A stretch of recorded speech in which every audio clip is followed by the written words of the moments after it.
my mom and I, we visited India when I was quite young, and we traveled around to many different spiritual places, many different traditions, and it was kind of my mom's trip of discovery, of Eastern discovery. And my dad, he had been, like, he was in India for many times, but he always went to one place. He always went to Pune. He always went to Osho's place. So, yeah, there is the difference between them, but also similarities between them in that way. Was their relationship like super open love kind of thing or something else? I don't know. I was never there. Interesting. All that happened before I came, so. Yeah, I see. Yeah, makes sense. I get it. Like, are your mom and dad like twin flames or soulmates? Do you put these kind of like concepts into? Have no idea. Have no idea. It's kind of, yeah, it's an interesting relationship that they have together. Um, they don't see each other, and yeah, they have their very independent lives. I think last time they saw each other was 20 years ago or something, 25 years ago. Wow. Yeah. And your dad is still alive? Yeah, yeah, I think so. It's been a few weeks since I've talked to him. Okay, so But you're in touch with him oh independently yeah. and I more. think that now in this time of my life, I'm in touch with him more than any other time in my life. Yeah, interesting. Like, however, we're going through a little bit of out of touch time right now. Mm-hmm. Yeah, I know. And this is to me, a relationship with parents is the deepest reflection of myself. All I'm seeing is myself that was born then, and I think it's also a mirroring of, like, what we're able to say yes and what we're able to say no to unabashedly. yeah, it's a lot of boundaries creation.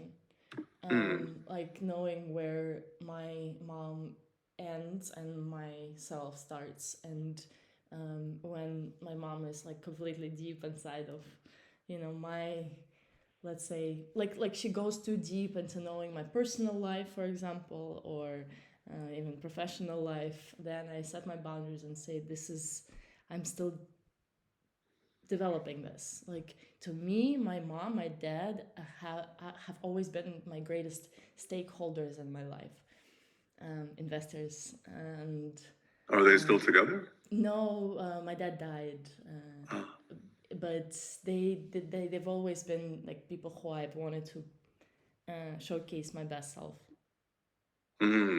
Interesting. Do you have that with your parents at all? Who are you to I your think parents?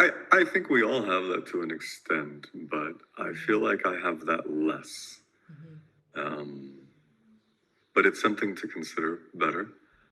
I feel like I'm quite okay in sharing my vulnerabilities with my parents.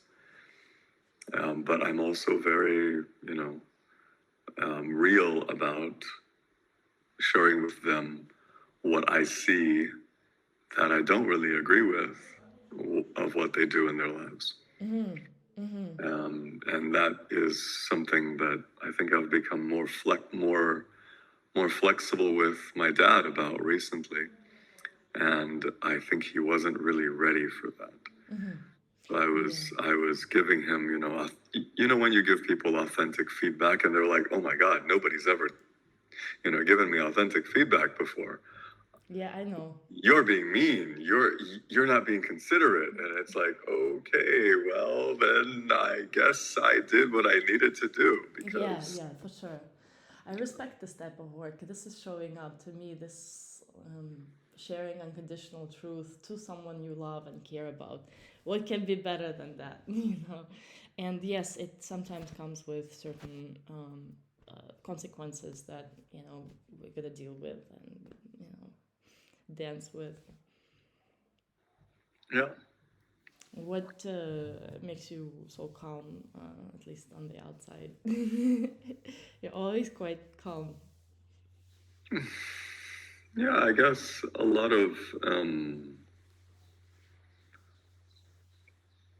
I feel like what makes me calm is maybe the experience that I've had with myself being not calm and seeing that actually I get better results when I'm calm.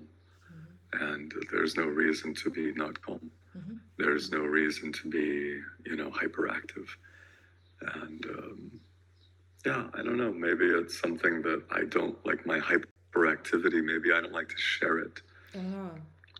Ah, Maybe I have it sometimes, but when I'm sharing, I kind of like, ooh, I ground yeah. before I share, before I interact. Yeah, yeah, I see. So you take time to, let's say, integrate that initial excitement and emotion, and then act or be with public people, even probably your loved ones, when you're ready to reflect and balance and um, more like harmonious state that is not outerly emotionally attached to that initial feeling. Hmm. Um, I don't know. I feel like I just prefer to be more grounded mhm. and kind of like I have my excitement and I share my excitement, sometimes more, sometimes less. When I'm close to people, I think it's easier to share my excitement and to just, just be. But um, yeah, I don't know. I think it's something that I enjoy the different spectra actually of my being, and I guess maybe considering that this is being recorded and considering that this is more of a formal interaction, I'm more in this sort of like, oh, okay, I can take my time. Everything is good. There's no reason to rush. There's no reason to get out. Yeah, but anyway, I Yeah, think we can play with that as well. I think it's a nice place to play. yeah, yeah, for sure. Yeah, Like that's an press the experiment. boundaries of what is proper.